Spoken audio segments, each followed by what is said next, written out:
এই হচ্ছে মদিনা। আজকে 12ই রবিউল আওয়াল, তাই তো নাকি বান্টি ভাই? আজকে 12ই রবিউল আওয়াল। আজকে কি বার? বৃহস্পতিবার।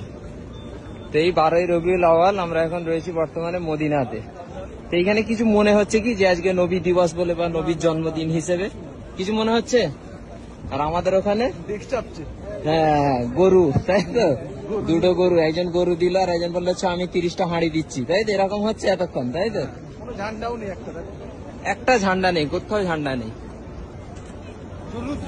হ্যাঁ হ্যাঁ, জুলুস বেরোয় আবার। ঠিক আছে, এই হচ্ছে মদিনা। আসল জিনিসটা বোঝা যায়, কাটা বাঁশের আওয়াজ বেশি। এই হচ্ছে সেই মদিনা যেখানে রাসূল পাক সাল্লাল্লাহু আলাইহি ওয়াসাল্লাম শুয়ে রয়েছে। তো তাদের তো আমাদের থেকে বেশি টান তো মদিনাওয়ালাদের হবে, তাই তো নাকি? নবী দিবস হলে আমাদের থেকে তো মদিনাবাসীদের বেশি টান হবে যে আজকে নবীর জন্মদিন। তো এইখানে এত উৎপাত নেই, আর যত উৎপাত সব আমাদের ইন্ডিয়া, বিশেষ করে পশ্চিম বাংলায়, আর বিশেষ করে আমাদের হাওড়া জেলায়। হ্যাঁ, খালি ডেক চাপতে, ডেক ডেক। ও হ্যাঁ, আমার গাড়ি ওখানে আছে। আসো আসো।